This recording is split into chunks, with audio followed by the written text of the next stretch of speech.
She was sentenced to death for refusing to be traded away in a political marriage, simply because she chose freedom over submission. Elder Toki, the one who called for her punishment, stood silent as the tribe turned its back on her dignity. But a quiet cowboy named Luke stepped out of the shadows and shattered their silence with a single act of defiance.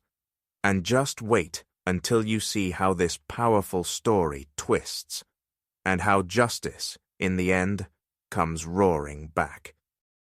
En el corazón árido de una llanura apache, bajo un cielo tan blanco que parecía arder, la tierra se quebraba por el calor como la corteza de un viejo tronco. El sol colgaba inmóvil, aplastando con su peso todo lo que no se atreviera a ocultarse. Allí, en el centro de un claro rodeado de cactus resecos y piedras rojizas, una figura femenina se mantenía de pie sobre un barril desvencijado de roble, colocado al borde del equilibrio. Su silueta parecía frágil, pero sus ojos, oscuros como la obsidiana, brillaban con una fuerza que ninguno de los presentes podía sostener. Se llamaba Naya. Su rostro estaba marcado por el viento y la arena, curtido por años de resistencia y orgullo. Tenía poco más de 20 años, pero su porte revelaba la sabiduría de alguien que había visto el alma de su pueblo desde dentro, y ya no podía callar. Sus brazos estaban atados con cuerda de yuca, el nudo grueso presionando la piel de sus muñecas. Sus piernas temblaban, no de miedo, sino por el peso de la decisión que había tomado: negarse a ser moneda de cambio. Bajo sus pies, el barril crujía con cada brisa seca, como si también él supiera que cargaba una vida. Frente a ella, una docena de rostros se mantenían rígidos, sin parpadear. Los ancianos, los hombres armados, las mujeres del consejo, todos guardaban silencio. No porque no tuvieran palabras, sino porque ninguna era lo suficientemente fuerte para justificar lo que estaban a punto de permitir. Toki, el anciano jefe espiritual, se adelantó. Sus trenzas grises colgaban pesadas sobre sus hombros huesudos, y sus ojos, que una vez fueron considerados sabios, ahora solo proyectaban dureza. Él fue quien dictó el castigo, él quien la había llamado deshonra, porque Naya, hija de una de las curanderas más respetadas, había rechazado casarse con el jefe de una tribu vecina, no por capricho, sino porque sabía lo que implicaba: renunciar a su voz, a su decisión, a su libertad. Prefirió huir en la noche, con las estrellas como únicas testigos, pero la encontraron. Elegiste tu orgullo en lugar del destino del pueblo, dijo Toki, con voz rasposa y sin una pizca de emoción. Y esto es lo que cuesta elegirte a ti misma. Nadie se movió, nadie objetó. Era como si el miedo los hubiese paralizado a todos. Naya alzó la cabeza con dignidad. No suplicó, no lloró. Era la única de pie en todo el claro. Pero a lo lejos, cerca del borde de los árboles, un hombre observaba. Blanco, con la piel tostada por el sol, llevaba una camisa de algodón sucia y una chaqueta de cuero rajada por el uso.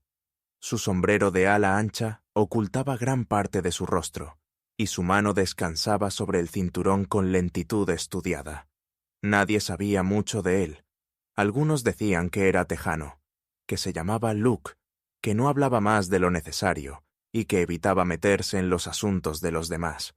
Un forastero, invisible y callado como la sombra de una serpiente. Pero en ese momento, Luke no apartaba la vista de Naya. Su cuerpo parecía relajado, pero sus ojos eran cuchillas.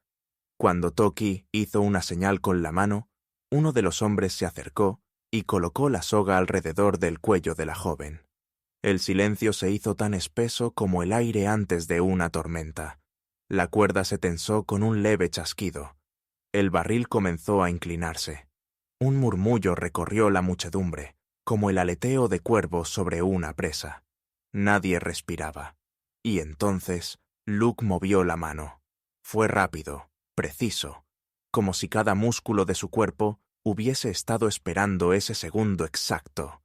Su brazo lanzó algo que brilló brevemente bajo el sol, como un destello de metal. El cuchillo giró en el aire con elegancia mortal y cortó la cuerda justo antes de que el peso de Naya la arrancara del mundo. El sonido del impacto fue seco, como una rama quebrándose. El cuerpo de la joven cayó, sin aire, al suelo polvoriento, y la multitud retrocedió instintivamente. Un grito ahogado se alzó entre la gente, pero nadie se atrevió a dar un paso. Luke ya estaba caminando hacia ella, despacio, sin mostrar temor. Su mirada era de hielo, en sus manos no había dudas, y en sus ojos, fuego. El cuchillo cortó el aire como un rayo plateado, silente pero certero. Alcanzó la cuerda en el instante justo antes de que se tensara por completo, separándola en dos con una precisión imposible. Naya cayó al suelo con un golpe seco, tragando polvo, ahogada en su propio aliento. Tosió con fuerza, con los ojos desorbitados, mientras sus pulmones luchaban por recordar cómo era respirar. Por un momento pareció que nadie entendía lo que había ocurrido. El murmullo que recorrió a la multitud no fue de alivio, sino de desconcierto. Se quedaron inmóviles, como si el tiempo mismo se hubiera detenido en el claro. El primero en romper el silencio fue el jefe.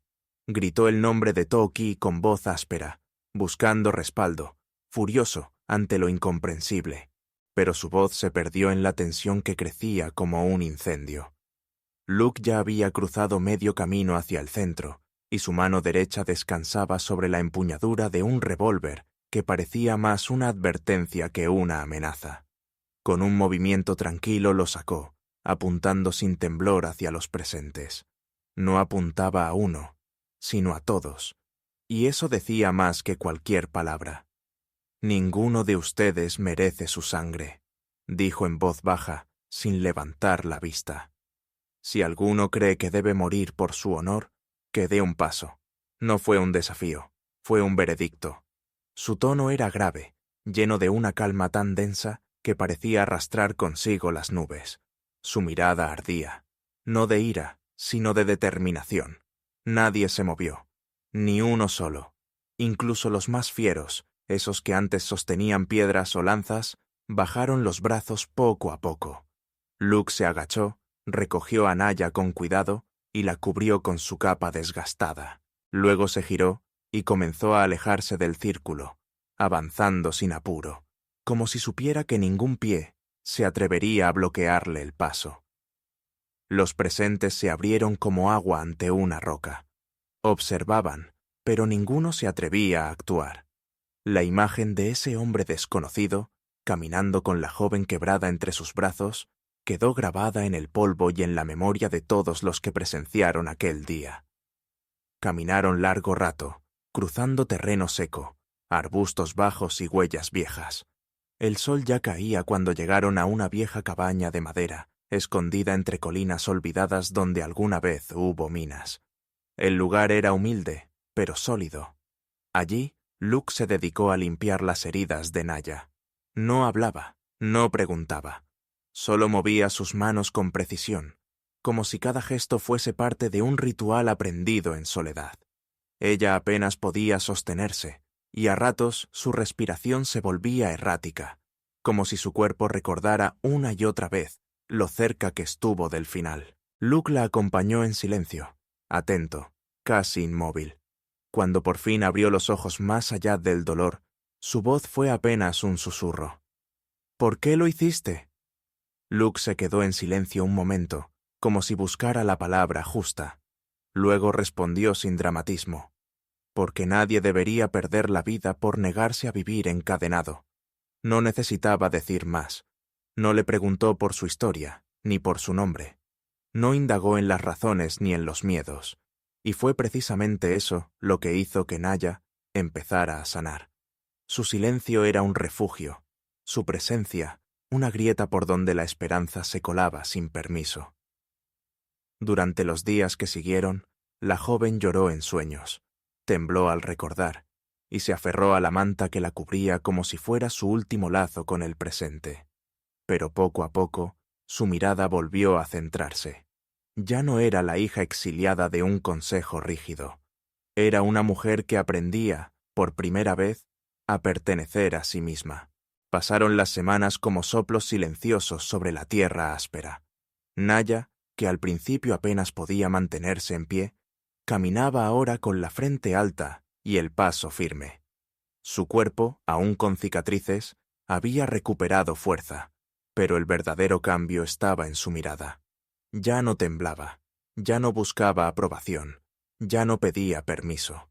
Se había cosido una túnica de lino grueso, tejida con hilos resistentes y tonos de la tierra, sin adornos, sin símbolos que la ataran a lo que fue. No era ropa de ceremonia ni de castigo, era una prenda de libertad. Ella misma la había creado, y eso la hacía suya. Aprendía rápido. Luke le enseñaba sin imponer, mostrándole cómo leer las huellas en el polvo, cómo cargar un arma con precisión, cómo encontrar agua entre piedras secas. Él no hablaba mucho, pero sus gestos eran seguros. Para él, Naya no era una protegida ni una carga. Era su igual. Cazaban juntos, cocinaban al fuego lento, dormían bajo el mismo techo sin necesidad de explicaciones. El vínculo que crecía entre ellos no dependía de palabras ni promesas, sino del respeto que nace entre quienes han sobrevivido lo peor y aún eligen seguir adelante. Una noche, mientras el fuego dibujaba sombras en las paredes de la cabaña, Naya lo observó en silencio.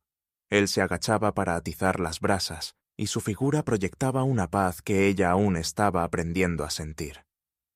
«Pensé que mi vida se había acabado aquel día», dijo ella, con voz suave pero firme. Luke giró lentamente, sin sorpresa, como si ya supiera lo que iba a decir. «No, ese día empezó», respondió, y sus palabras cayeron como lluvia después de la sequía, sencillas, pero necesarias. Naya no respondió. No era necesario, porque en ese instante entendió que no estaba reconstruyendo su antigua vida, estaba creando una nueva. Días después, un jinete llegó desde la tribu. Traía un mensaje. Toki había muerto. El consejo había cambiado. Ahora, decían, querían reconciliarse, invitarla de vuelta, reconocer los errores. Hablaban de respeto, de nuevos comienzos. Pero Naya solo suspiró.